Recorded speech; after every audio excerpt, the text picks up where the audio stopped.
Hunyo 16, 2020, isang balita ang yumanig sa Pilipinas. Pumanaw na si Eduardo Danding Cojuangco Jr. noong Hunyo 16, 2020 sa edad na 85, chairman ng San Miguel Corporation.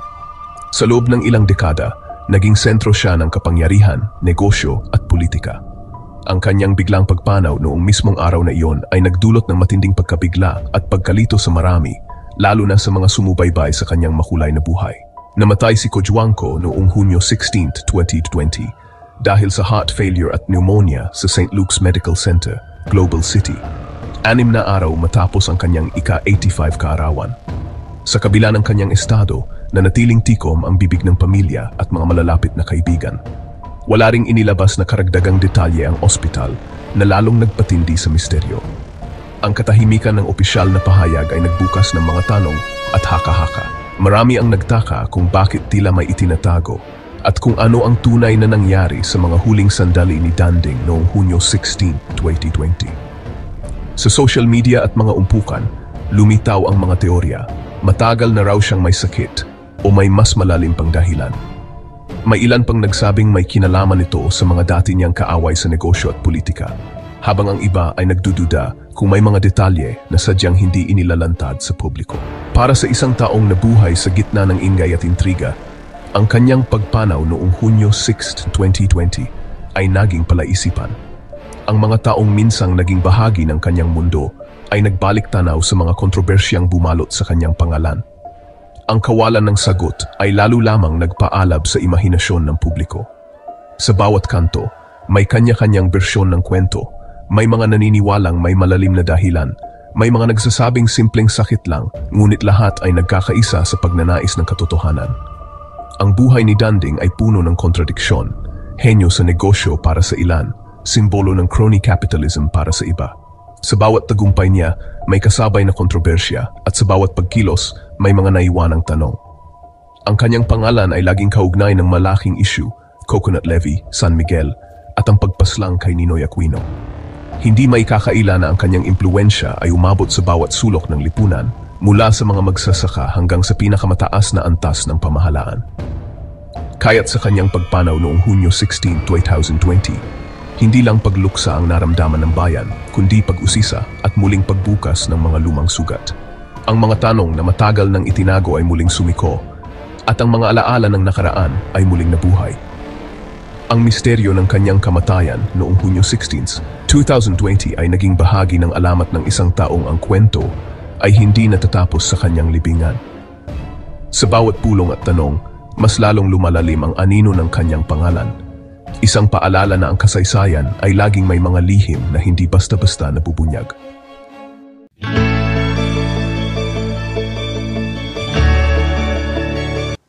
Isinilang si Eduardo Cojuangco Jr. noong Hunyo 10, 1935 sa isang pamilyang mayaman at makapangyarihan, ang mga Cojuangco ng Tarlac. Siya ang panganay na anak ni Eduardo C. Cojuangco Sr. at Josephine B. Murphy. Ang kanyang ina si Josephine ay anak ng isang Irish-Canadian na voluntaryo ng US Army na nag-asawa ng Pilipina at ipinanganak at lumaki sa Baguio. Ang kanyang ama si Eduardo Sr. ay anak ni Melesio Cojuangco at may lahing Tsino. Sa panahong iyon, ang kanilang pangalan ay sumisimbolo ng yaman, impluwensya, at malalim na ugat sa kasaysayan ng bansa. Ang kanilang mga lupain at negosyo ay nagbigay sa kanila ng kakaibang posisyon sa lipunan, at ang bawat henerasyon ay inaasahang magpapatuloy ng pamana. May dugong Sino-Pilipino at Irish-Canadian, lumaki siyang napapaligiran ng pribilehiyo at mataas na inaasahan. Sa murang edad, natutunan na niya ang halaga ng pangalan at ang bigat ng responsibilidad na kaakibat nito. Ang kanyang pagkatao ay hinubog ng magkakaibang kultura at pananaw na nagbigay sa kanya ng kakaibang pananaw sa mundo. Isa sa mga kilalang miyembro ng kanilang angkan ay si Corazon Cory Aquino, na pinsan ni Danding Cojuangco. Si Cory ay naging simbolo ng demokrasya, habang si Danding naman ay naging kaalyado ng diktadurang si Marcos. Sa kabila ng kanilang pagiging magpinsan, magkaiba ang landas na kanilang tinahak. Isa sa paglaban para sa kalayaan at isa sa pagyakap sa kapangyarihan. Ang hidwaan nila ay sumalamin sa mas malaking tunggalian ng bansa. Sa bawat kilos at desisyon nila, naramdaman ng sambayanan ang epekto ng kanilang personal na laban, isang salamin ng politika at lipunan ng Pilipinas. Bata pa lang, Ipinakita na ni Danding ang talas ng isip at ambisyon. Hindi siya basta sumusunod. Lagi siyang may sariling pananaw at layunin na madalas ay mas malaki pa sa inaasahan ng kanyang pamilya. Nag-aral siya sa De La Salle at UP, ngunit ang tunay na edukasyon niya ay sa laro ng kapangyarihan ng pamilya. Sa mga bulwagan ng paaralan, natutunan niya ang teorya, ngunit sa mga hapag ng pamilya, natutunan niya ang praktikal na politika at negosyo. Marunong siyang bumuo ng alyansa at gamitin ang impluwensya, mga kasanayang naging pundasyon ng kanyang pag-angat. Sa bawat pakikipagkamay at bawat usapan, pinanday niya ang landas patungo sa mas mataas na antas ng lipunan. Para sa mga Cojuangco, ang yaman ay legasya, pero para kay Danding, gusto niyang lampasan ang anino ng kanyang mga ninuno. Hindi sapat sa kanya ang manatili sa tradisyon, nais niyang mag-iwan ng sariling marka sa kasaysayan. Ang kanyang ambisyon, hindi lang maging hari ng Tarlac, kundi ng buong Pilipinas. Sa likod ng bawat tagumpay, may mas malalim na hangarin, ang maging pinakamakapangyarihan sa bansa at baguhin ang takbo ng kasaysayan. Sa kanyang personal na buhay, ikinasal si Danding kay Soledad Gretchen Open ng Negros Occidental. Sila ay nagkaroon ng 4 na anak, sina Margarita Tina Cojuangco Barrera, Luisa Lisa Cojuangco Cruz, Charlie Cojuangco, at Marcos Mark Cojuangco. Bagamat naghiwalay kalaunan, nanatili silang legal na kasal kahit nung iniulat ng The Philippine Star noong Marso 2018 na si Cojuangco ay naninirahan kasama si Eileen Damilis, ang 1996 binibining Pilipinas Universe winner, at ang kanilang 2 anak na babae. Ang gintong duyan ng kanyang kapanganakan ay simula lang ng kanyang paglalakbay sa tuktok ng kapangyarihan. Sa bawat hakbang, dala niya ang bigat ng pangalan, ang pangarap ng pamilya, at ang sariling ambisyon na magmarka sa kasaysayan ng Pilipinas. San Miguel Corporation, yan ang pangalan na hindi maihiwalay kay Danding Cojuangco. Sa bawat pagbanggit ng San Miguel, sumasagi agad sa isip ang kanyang makapangyarihang impluwensya at ang mga desisyong nagbago sa takbo ng negosyo sa Pilipinas. Ngunit bago niya narating ang tuktok, may mahaba at masalimuot siyang nilakbay. Bago siya naging chairman, nagsimula siya sa Northern Cement na lumago sa panahon ni Marcos. Dito niya unang ipinamalas ang kanyang husay sa pamumuno at pagnenegosyo, at dito rin siya unang napansin ng mga makapangyarihan. Ang pagpasok niya sa San Miguel ay puno ng diskarte at kontrobersya. Gamit umano ang Coconut Levy Fund, nakuha niya ang shares ng kumpanya.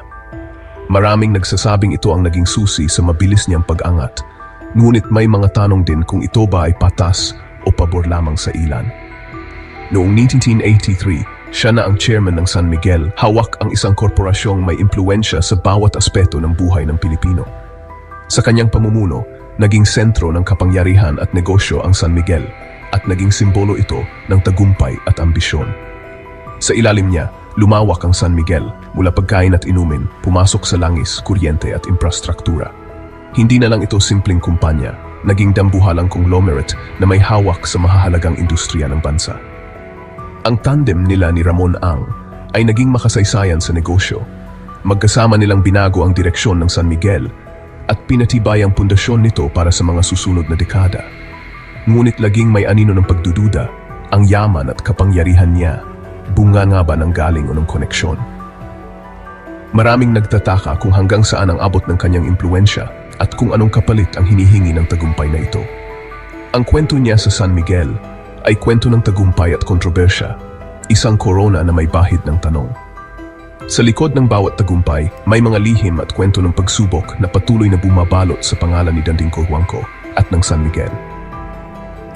Ang alyansa ni Danding Cojuangco at Ferdinand Marcos ay nagbago ng takbo ng politika at negosyo sa Pilipinas. Mula pa noong senador si Marcos, naging pangunahing taga-suporta na si Danding. Nang maging pangulo si Marcos, naging bahagi si Danding ng Inner Circle, King of the Cronies.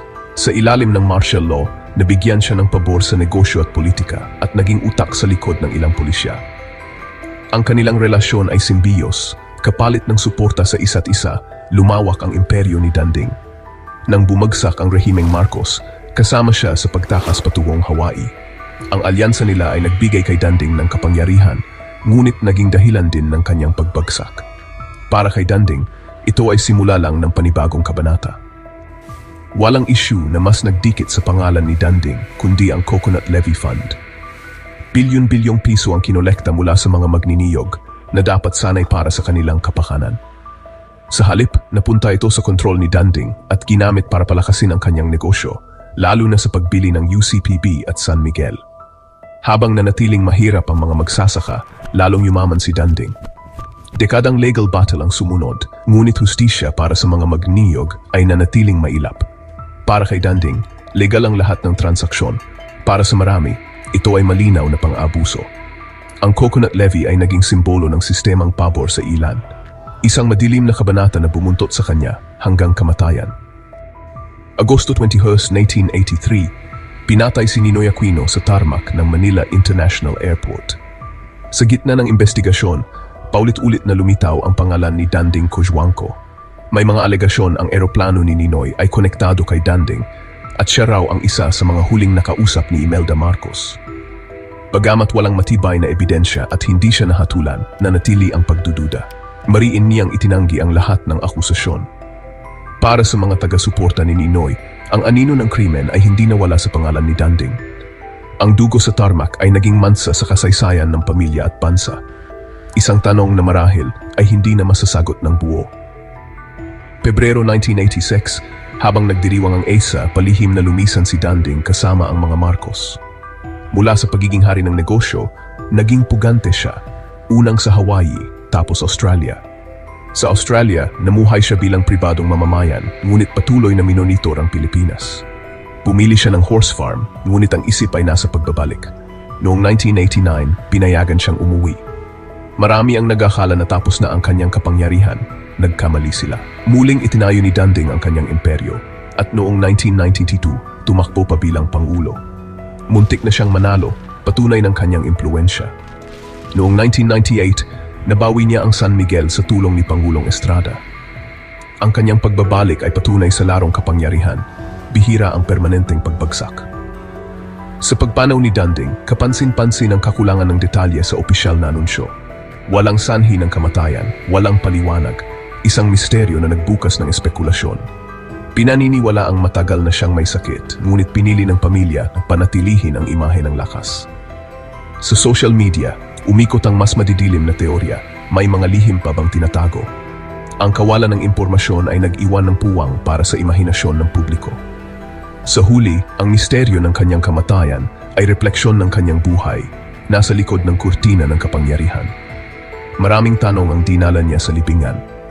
Ang kanyang alamat ay patuloy na pag-uusapan at pagdedebatehan. Ano ang tunay na legasya ni Danding Cojuangco? Depende kung sino ang tatanungin. Sa negosyo, siya ay titan. Nagtransforma sa San Miguel at nagbigay ng trabaho at yaman sa bansa. Para sa iba, siya ang mukha ng crony capitalism at pang-aabuso sa kapangyarihan. Ang Coconut Levy Fund ay nananatiling batik sa kanyang pangalan. Siya ay patron ng sports, ngunit politiko ring ginamit ang impluensya para sa pansariling interes. Hindi siya purong bayani, hindi rin purong kontrabida, isang produkto ng kanyang panahon. Ang kanyang pinakamalaking legasya, mga tanong tungkol sa yaman, kapangyarihan at hustisya. Ang kwento ni Danding ay kwento ng Pilipinas, hindi itim at puti, kundi kulay abo ng kasaysayan.